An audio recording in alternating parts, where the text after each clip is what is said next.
Je m'appelle Antonio Dot. Il y a quelques semaines, j'ai eu une nouvelle vision, différente de tout CE que j'avais connu auparavant. Il ne s'agissait pas d'un homme en particulier, ni d'une administration ou d'une élection. C'était quelque chose de bien plus vaste, qui concernait chaque être humain sur la Terre Dot. Dans cette vision, Jésus m'a montré une scène qui va secouer tous les coins de cette planète. Quelque chose que beaucoup ne sont pas prêts à entendre, mais que personne ne pourra ignorer. Je sais que CE que je vais dire peut paraître dur, et peut-être que certains riront, critiqueront ou qualifieront cela de foudotte. Mais quand le Seigneur parle, mon devoir n'est pas de plaire aux hommes, mais de lui obéir. En tant que prophète, je n'ai pas le droit de garder le silence, ni de cacher CE que j'ai vu. CE qui arrive est réel, et le nier ne l'empêchera pas de se produire. La vision a commencé avec une telle intensité que tout mon corps a tremblé. Je priais seul, tard dans la nuit, lorsqu'une lumière vive a envahi la pièce. Ce n'était pas une lumière ordinaire. Elle était vivante. Au milieu de cette lumière, j'ai vu la silhouette du Seigneur Jésus, avec des yeux comme des flammes de feu et un visage empreint d'autorité et de compassion. Il m'a appelé « Francisco, lève-toi, j'ai quelque chose à te montrer. C'est bientôt la fin, le temps est écoulé. » Mon cœur s'est emballé. Je savais que CE n'était pas un rêve ordinaire. L'atmosphère a changé. Je sentais le poids des mots avant même qu'ils ne parlent. C'était comme si j'étais confronté à une sentence irrévocable. Jésus m'a montré la terre vue d'en haut. L'obscurité commençait à recouvrir les continents. Les gens, paniqués, couraient, mais il n'y avait nulle part où s'échapper. Soudain, j'ai vu les portes se fermer, les magasins se fermer, les routes bloquées. C'était comme si le monde entier avait reçu le même ordre au même moment. Restez chez vous. J'ai compris qu'il s'agissait d'un nouveau confinement. Mais, contrairement à CE que nous avons déjà vécu, celui-ci serait soudain, sans avertissement. Jésus a dit « Cela durera 3 jours ». Et le 4e jour, François, quelque chose se produira qui changera l'éternité pour des millions de personnes. Le 4e jour, j'ai vu le ciel s'ouvrir. Des lumières tombaient comme des éclairs dorés. Des gens étaient soulevés de terre, certains en larmes, d'autres souriant. Leur corps rayonnait. Et j'ai entendu la voix de Jésus résonner « Mes enfants reviennent à la maison ». Mais en même temps, j'ai vu des visages désespérés, des gens frappant aux portes, implorant le salut. C'était trop tard pour eux. La séparation était définitive. J'ai senti un poids énorme sur ma poitrine à cette vue. Jésus m'a alors regardé et m'a dit « Tu dois avertir, ne te tais pas. Même s'ils te traitent de fou, parle, car je suis à la porte. » Je me suis réveillé de cette vision, le corps tremblant et le visage ruisselant de larmes. La pièce était encore imprégnée de sa présence. Je savais que cette vision était aussi réelle que l'attaque contre Trump, peut-être même plus. La différence, c'est que cette fois, ce n'est pas un avertissement adressé à une seule personne ou à un événement politique. C'est un avertissement adressé à tous les habitants de cette planète. Et si vous entendez cela maintenant, ce n'est pas une coïncidence. C'est parce que Dieu veut vous préparer. Les 3 jours viendront, le 4e aussi. Et lorsqu'il arrivera, il n'y aura pas de seconde chance. Après avoir repris mon souffle, je suis resté à genoux, demandant à Jésus de m'expliquer ce que j'avais vu. Il a commencé à me montrer des images, comme si j'assistais à une séquence d'événements sur Terre. J'ai vu un ciel changer de couleur, du bleu au rouge et au violet, comme s'il était enflammé. L'air était plus lourd, difficile à respirer. J'ai entendu des sirènes retentir simultanément dans différentes parties du monde, et les gens levaient les yeux, pointant du doigt quelque chose que je ne pouvais identifier immédiatement. Jésus a dit « Ce sont des signes pour ceux qui regardent, mais pour le monde, ce ne seront que des coïncidences. » J'ai compris que peu de gens saisiraient la véritable signification avant qu'il ne soit trop tard. Puis, j'ai vu du mouvement dans les rues. Des soldats bloquèrent les routes, fermant des quartiers entiers. Les magasins se sont vidés en quelques heures. La peur s'est répandue comme une traînée de poudre. Mais ce n'était pas une peur naturelle. C'était quelque chose de spirituel, comme si l'atmosphère était pleine de désespoir et de confusion. Certains ont couru acheter de la nourriture et de l'eau, d'autres se sont simplement enfermés chez eux. Jésus a dit « Les gens penseront que c'est de leur faute. Mais je vous dis que c'est la permission du Père que ce qui est écrit s'accomplisse. » Mon cœur s'est serré, car je comprenais qu'il n'y avait pas de retour en arrière possible. Le temps pressait. Le 1er jour serait rempli de choc et de confusion. Les gens chercheraient encore à comprendre ce qui se passait. Certains penseraient qu'il s'agissait d'un nouvel exercice de contrôle, comme par le passé. Mais Jésus a dit « Le 2e jour, la peur les gagnera. Les familles seront divisées. Les uns accuseront les autres. L'amour se refroidira. J'ai vu des bagarres dans les rues, des voisins se dénoncer, et un étrange silence régnait dans les villes, comme si tout le monde attendait un malheur. Le 3e jour, le sentiment de lourdeur spirituelle s'est accru. L'obscurité semblait plus dense. C'est alors que j'ai compris. La séparation était imminente. Le 4e jour, la scène était différente de tout ce que j'avais imaginé. J'ai vu une immense lumière traverser le ciel d'est en ouest. Elle était si brillante qu'elle semblait transpercer l'air. Ceux qui portaient l'Esprit de Dieu en eux ont commencé à être attirés vers le ciel. Ce n'était ni une précipitation, ni une fuite. C'était comme si une force invisible les enveloppait et les soulevait doucement, mais avec urgence. J'ai vu des mères être enlevées et des enfants rester. J'ai vu des enfants monter et des parents rester. La douleur de CES séparation était indescriptible.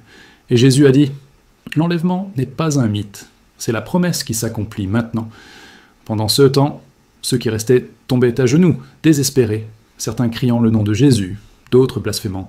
J'aurais voulu leur crier de courir vers le salut, mais je comprenais que le temps de la décision était déjà passé. La paix qui enveloppait ceux qui montaient était à l'opposé de la panique qui s'emparait de ceux qui restaient. C'était la séparation finale, la moisson de tout ce que chacun avait semé dans sa vie. Jésus me regarda et dit « Tu as vu, maintenant va raconter. Il ne s'agit pas d'inspirer la peur, mais d'appeler à la repentance.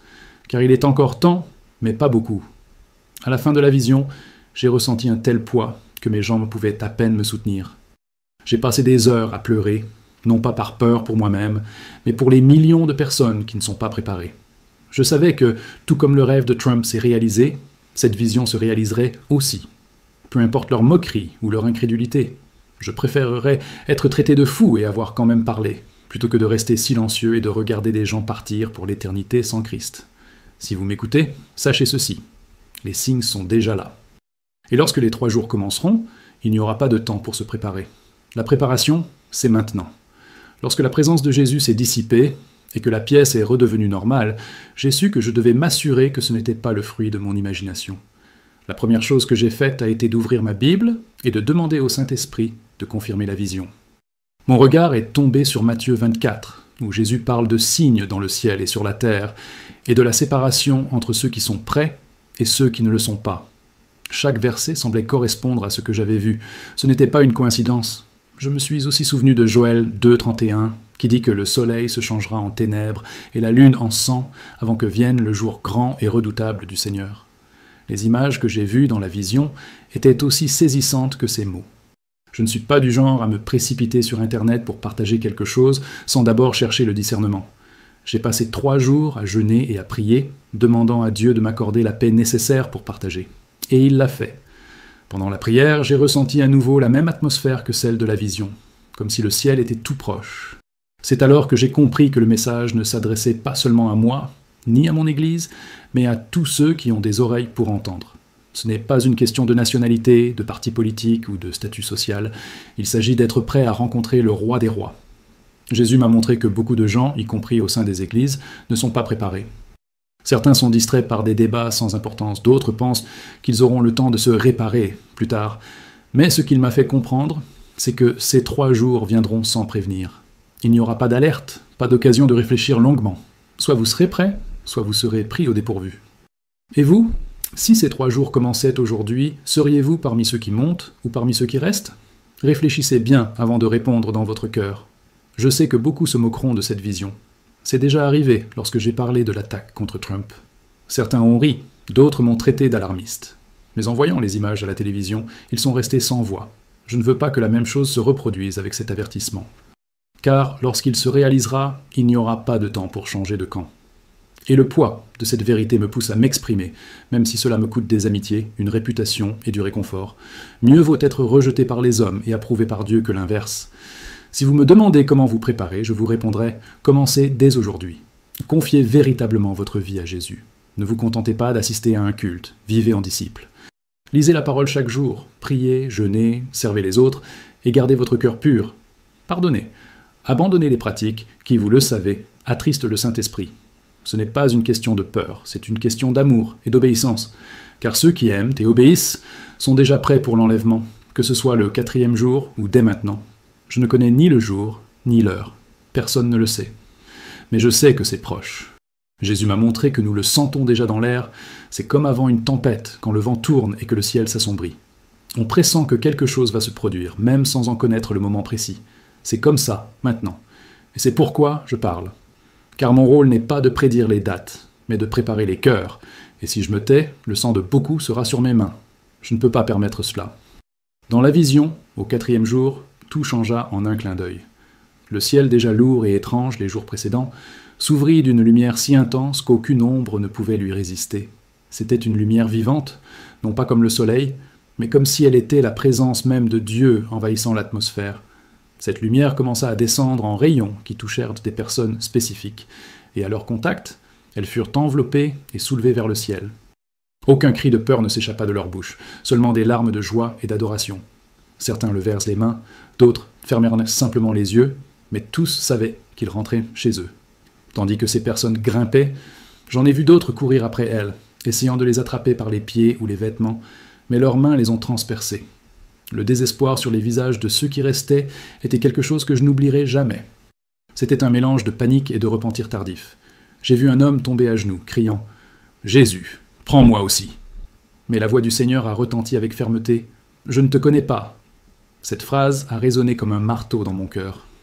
J'ai alors compris qu'il ne s'agissait pas de religion, mais de relation et de véritable obéissance. Des familles étaient séparées. J'ai vu une mère grimper tandis que son fils adolescent, resté derrière, pleurait et essayait de la rejoindre. J'ai vu un père être emporté tandis que sa femme, restée, criait son nom. C'était une profonde coupure, sans anesthésie. Et Jésus a dit « Je ne suis pas venu apporter la paix, mais l'épée. Aujourd'hui, je sépare les justes des injustes. » Ces paroles étaient dures, mais nécessaires.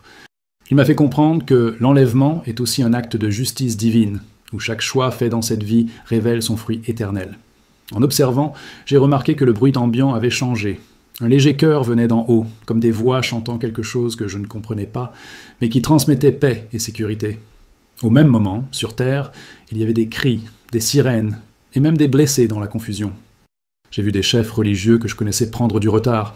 Ils prêchaient, chantaient, et même organisaient des événements, mais Jésus ne les acceptait pas.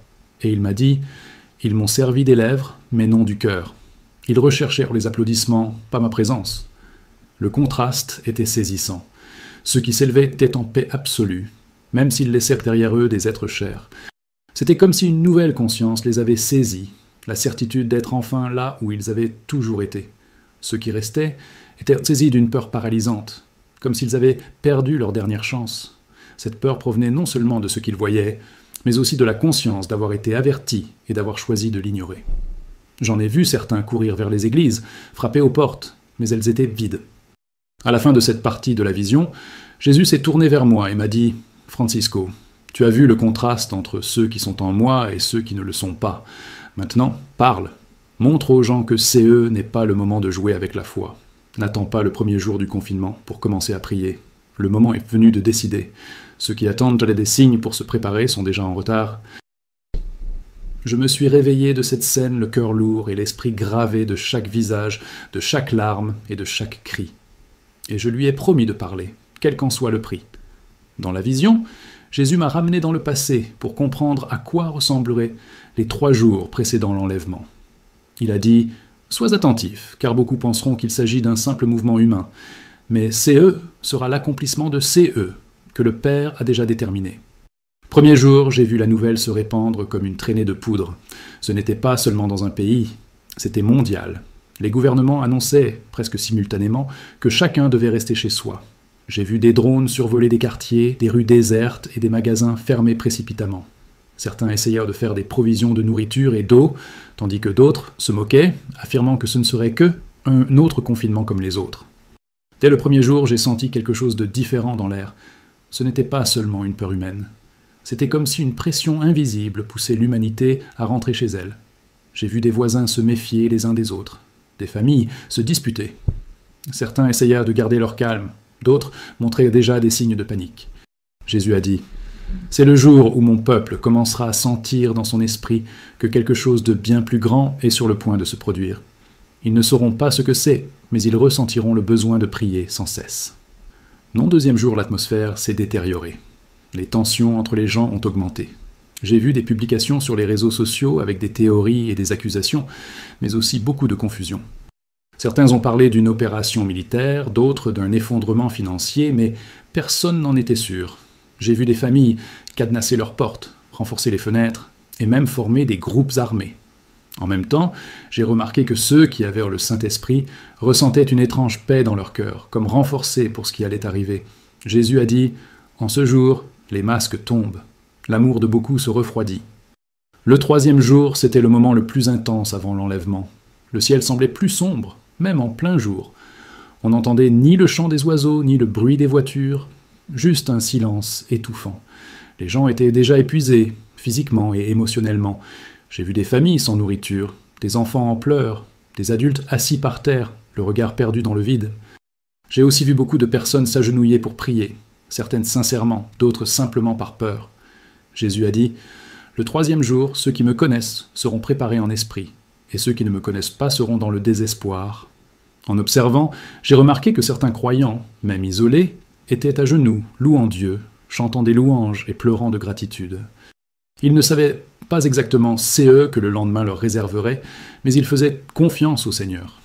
Ceux qui rejetaient peu la foi, en revanche, même en se souvenant des avertissements, restaient endurcis, se plaignant et blâmant Dieu pour leur souffrance. C'est ce jour-là que Jésus m'a parlé plus sérieusement. Le lendemain, tout change. C'est alors que je viens chercher mon bien. Ce qui m'a le plus frappé, c'est que ces 3 jours ne seraient pas seulement un événement physique, mais une épreuve spirituelle.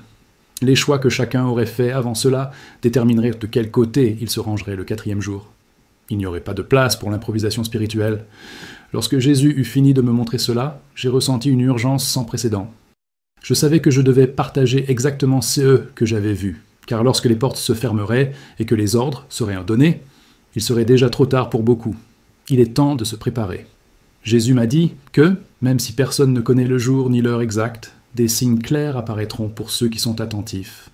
Il a dit « Beaucoup l'ignoreront, mais mes enfants sauront discerner l'heure. » Le premier signe que j'ai vu était dans le ciel.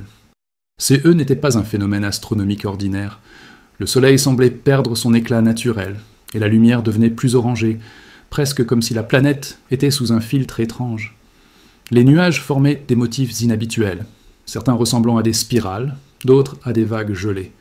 Quiconque a l'habitude de lever les yeux comprendra que quelque chose avait changé. Un autre signe que Jésus m'a montré était l'agitation mondiale. Pas seulement des conflits isolés, mais un sentiment collectif de tension. J'ai vu des manifestations émerger simultanément dans plusieurs pays, comme s'il y avait une indignation générale contre les dirigeants mondiaux.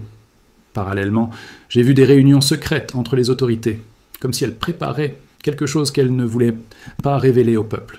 Ce climat de méfiance grandissait, mais personne ne parvenait à en identifier la véritable cause. Pour ceux qui regardent, ce serait un signal d'alarme pour intensifier la prière. Le 3e signe était lié à la nature. J'ai vu des tremblements de terre dans des endroits qui n'avaient jamais été touchés auparavant. J'ai vu des mers se soulever sans raison apparente et des vents violents surgir soudainement dans des villes tranquilles. Ce n'étaient pas des catastrophes, mais suffisamment pour attirer l'attention. Jésus a dit « Quand la création se mettra à se mouvoir, comme dans les douleurs de l'enfantement, sachez que l'enfantement est proche. » J'ai compris que la planète elle-même réagissait à l'accomplissement prochain de la promesse. Le 4e signe était spirituel et ne pouvait être perçu par ceux qui n'étaient pas en communion avec Dieu. J'ai vu des croyants du monde entier avoir des rêves et des visions similaires, même sans se connaître. Beaucoup ont rapporté des messages sur les 3 jours et le 4e jour, se confirmant mutuellement sans aucun accord. Jésus a dit « Mon esprit répandra des révélations pour unir et avertir mon peuple. Mais seuls ceux qui sont disposés à écouter croiront. » Cela m'a profondément touché, car j'ai réalisé que je n'étais pas seul à être mis en garde. Jésus m'a également montré que les signes ne viendraient pas pour semer la panique chez son peuple, mais pour préparer leur cœur. Il a dit « Mes enfants ressentiront la paix même en voyant ces choses. Ils sauront que la rédemption est proche, mais ceux qui ne me connaissent pas ressentiront la peur et la confusion, car ils ne comprendront pas ce qui se passe. Cette différence sera évidente. Tandis que certains courront faire des provisions et se cacher, d'autres seront à genoux, remerciant et louant Dieu. » Finalement, Jésus a dit quelque chose qui résonne en moi chaque jour. N'attendez pas que le monde confirme que j'ai dit. Ils se moqueront, ils essaieront de l'expliquer par la science et la politique. Mais ceux qui connaissent ma voix sauront qu'il est temps de se préparer. Et c'est pourquoi je parle, non pas pour effrayer, mais pour avertir, car lorsque les 3 jours commenceront, il n'y aura plus de temps pour une foi improvisée. Le moment est venu de chercher, de vous sanctifier et d'aligner votre vie sur Dieu avant que les signes ne deviennent réalité sous nos yeux. Avez-vous observé l'un de ces signes autour de vous? Si oui, faites-le nous savoir dans les commentaires afin que d'autres puissent également être vigilants. Dans la vision, Jésus m'a emmené au moment où le premier jour allait commencer. Il m'a dit « Fais attention, François, car CE sera ainsi, et beaucoup ne se rendront pas compte que c'est le commencement. » J'ai vu une journée apparemment ordinaire. Les gens allaient au travail, les enfants à l'école, les magasins ouverts, la circulation normale. Mais au milieu de cette routine, une vague d'informations est arrivée. J'ai vu des gens se disputer sur le parking, des familles se précipiter pour verrouiller leurs portes. Dans les rues, policiers et militaires ont commencé à apparaître dirigeants et, dans certains cas, forçant les gens à rentrer chez eux. J'ai vu des regards effrayés, des mains tremblantes alors qu'ils fermaient fenêtres et portails. Jésus a dit, en ce temps-là, les cœurs de beaucoup seront révélés. J'ai vite compris qu'il y avait deux atmosphères distinctes. Pour ceux qui connaissent Dieu et vivent en communion, la paix régnait, même au cœur de l'incertitude. Ils comprenaient, dans leur esprit, que c'était un signe et se mirent à prier. Mais pour ceux qui vivaient loin de Dieu, la peur s'installait comme une ombre. Certains essayaient de se distraire avec des films et de la musique. D'autres ne pouvaient s'empêcher de regarder les informations. Le silence entre les nouvelles était étouffant. C'était comme attendre quelque chose que tout le monde ressentait, mais que personne ne pouvait expliquer. Jésus m'a montré que, spirituellement, les anges étaient en mouvement, encerclant les maisons de ses élus. J'ai aussi vu des démons rôder, cherchant à semer la panique et la confusion, surtout dans l'esprit de ceux qui avaient entendu parler du Christ, mais ne s'étaient jamais soumis à lui. C'était comme si un champ de bataille invisible s'était formé au-dessus de chaque ville. Les rues désertes n'en étaient que la partie visible. Dans le monde spirituel, une guerre intense faisait rage à cet instant précis. Au fil des heures, le monde s'est calmé. Moins de bruit de voitures, moins de mouvement. Les gens se retiraient, mais il n'y avait pas de répit. C'était un silence troublant, comme celui d'une tempête sur le point d'éclater. J'ai vu des familles rassemblées, certaines en prière, d'autres le regard perdu dans le vide. J'ai vu des jeunes essayer de se distraire avec leur téléphone portable, mais s'arrêter soudain pour regarder par la fenêtre, comme si quelque chose flottait dans l'air. Et c'était le cas. Jésus a dit « Le premier jour est le commencement de l'épreuve ». À la fin de cette journée, j'ai remarqué que beaucoup pensaient encore que tout cela passerait vite, comme s'il s'agissait d'une fausse alerte. Mais dans le monde spirituel, un compte à rebours avait commencé. C'était comme si l'horloge divine avait cliqué. L'atmosphère était prête. Et Jésus m'a dit « Francisco, quand ce jour se terminera, le monde ne sera plus le même. Ceux qui ne discernent pas maintenant auront du mal à voir clair le lendemain. » Je me suis réveillé de cette partie de la vision, avec la certitude que lorsque cela commencera, il n'y aura plus de place pour l'indécision. Le deuxième jour commença avec une étrange sensation. Jésus me dit « Maintenant, le cœur de chacun sera exposé. » La lumière du soleil était plus faible, comme filtrée par une brume invisible. Ce n'était pas l'obscurité totale, mais tout semblait plus sombre. Les nouvelles étaient confuses. Certains gouvernements affirmaient que la situation était sous contrôle. D'autres exhortaient chacun à faire des réserves de nourriture et d'eau. J'ai vu des journalistes s'efforcer de garder leur calme, mais leurs yeux trahissaient l'inquiétude. On aurait dit qu'ils en savaient plus qu'ils ne pouvaient en dire. Ce jour-là, j'ai remarqué que beaucoup de gens commençaient à ressentir une présence différente dans leur environnement. Certains la décrivaient comme une lourdeur, d'autres comme un silence absolu. Les rues étaient vides, mais le monde spirituel bouillonnait d'activité. Jésus m'a montré que les anges occupèrent des positions stratégiques, protégeant les familles qui recherchaient en sa présence. Parallèlement, j'ai vu les forces du mal intensifier leurs attaques contre les pensées des gens. La peur, l'anxiété et le souvenir des péchés passés revenaient comme des vagues, tentant de détruire la foi de beaucoup. J'ai aussi constaté que de nombreuses églises étaient fermées, mais que des groupes de chrétiens se réunissaient chez eux. Certains chantaient, d'autres pleuraient et priaient. Jésus a dit « Le deuxième jour, la foi sera affinée. » Beaucoup de ceux qui ne m'ont servi qu'en parole décideront, une fois pour toutes, s'ils sont avec moi ou non. Cette phrase a profondément résonné en moi. C'était comme si chaque minute était décisive dans le choix de ceux qui allaient en servir. Dans les foyers où la prière était absente, l'atmosphère était complètement différente. Les disputes s'intensifiaient, les relations se dégradaient, et la peur suscitait la méfiance. J'ai vu des voisins se disputer pour de la nourriture, des frères et sœurs se disputer pour de l'argent. L'égoïsme s'est répandu comme une peste. Et Jésus a dit « Ce qui est dans le cœur prospère sous la pression. » Cela m'a fait comprendre que le deuxième jour n'était pas seulement une question de résistance, mais de révélation de qui nous sommes vraiment devant Dieu. Pendant ce temps, sur la scène internationale, je voyais les dirigeants mondiaux se réunir en urgence. Comme s'ils cherchaient à une solution, ils ne parvenaient pas à trouver un consensus. Certains voulaient utiliser la crise pour unifier le monde sous un commandement unique, d'autres pour exploiter politiquement le chaos. Jésus m'a montré que, même sans s'en rendre compte, il préparait la voie à un gouvernement unique. Cela se passait en coulisses, mais cela allait bientôt éclater au grand jour.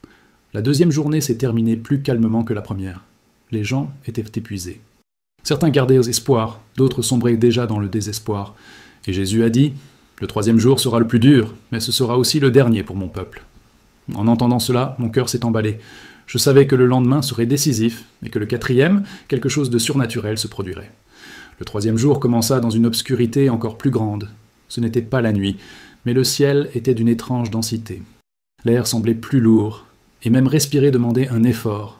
Jésus me dit « Maintenant, Francisco, le monde entier sentira que quelque chose est sur le point de se produire. Mais peu de gens sauront que c'est. » J'ai vu des familles s'embrasser, regardant par la fenêtre, essayant de comprendre silence planétaire. Il n'y avait ni voiture, ni avion, ni bruit de la ville.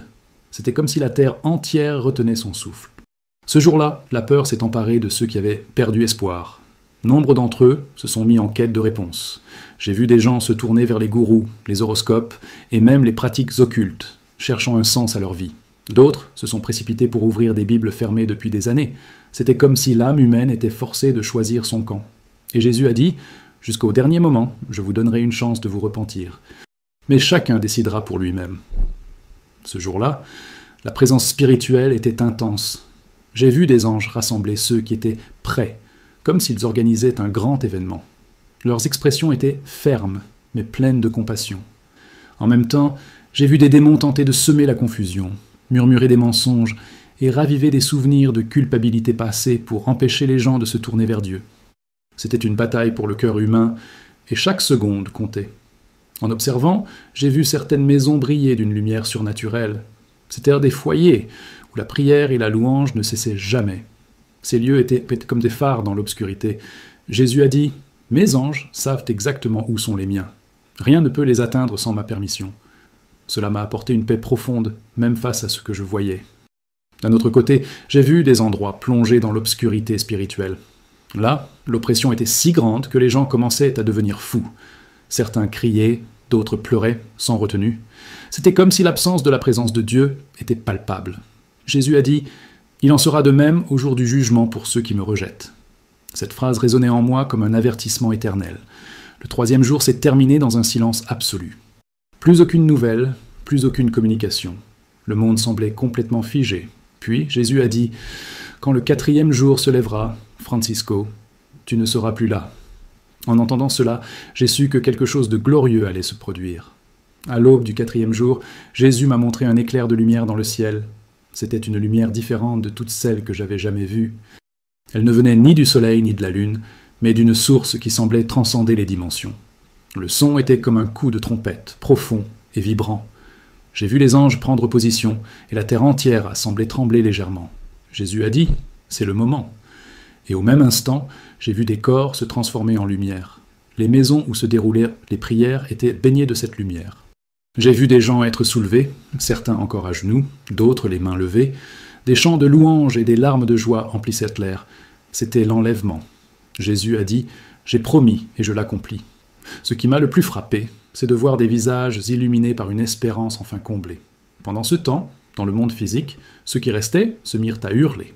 Je vis des gens courir dans les rues, entrer dans les maisons, à la recherche de leurs proches disparus. Le désespoir s'empara de moi. Les médias tentèrent d'expliquer la situation, évoquant des phénomènes inconnus ou des événements cosmiques, mais force était de constater que des millions de personnes avaient disparu en un instant. La douleur était réelle et profonde. Jésus m'a montré que dans le monde spirituel, les anges escortèrent les personnes enlevées vers un lieu sûr, tandis que les démons tentaient d'emprisonner ceux qui restaient, scellant leur cœur par la tromperie. J'ai vu des larmes dans les yeux des anges, non pas de tristesse, mais de compassion pour ceux qui refusaient le salut. Les cieux spirituels étaient en fête, mais la terre pleurait. Le contraste était immense. J'ai vu des multitudes de personnes sauvées et accueillies avec une joie indescriptible, tandis que la planète était plongée dans la plus grande tribulation de son histoire. Jésus a dit « Maintenant commence ce que mes prophètes ont prédit depuis des siècles. » J'ai compris que le compte à rebours était terminé.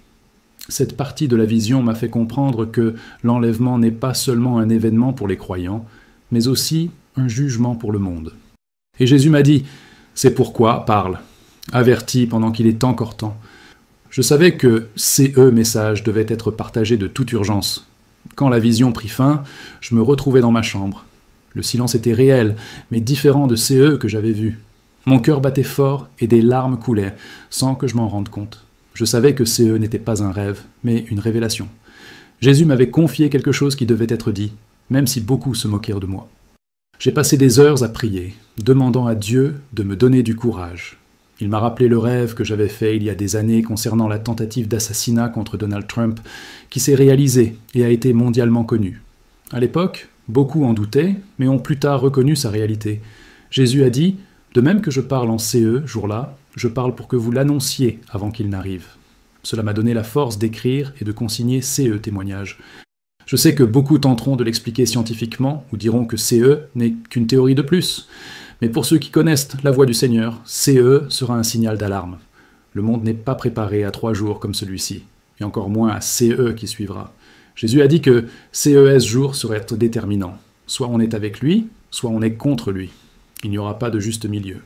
J'ai décidé de partager chaque détail, même les plus effrayants, car je sais que certaines personnes peuvent encore changer leur histoire. Certains entendront et se prépareront, d'autres riront et oublieront. Mais mon rôle est d'avertir, et je l'ai fait. La responsabilité incombe désormais à chacun qui écoute. Quand je pense à cette vision, je ne ressens pas de peur, mais une urgence.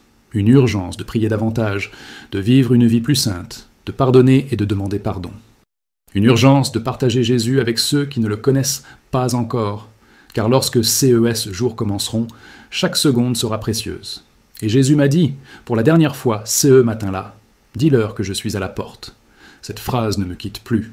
Et je te la répète maintenant, il est à la porte. Es-tu prêt ?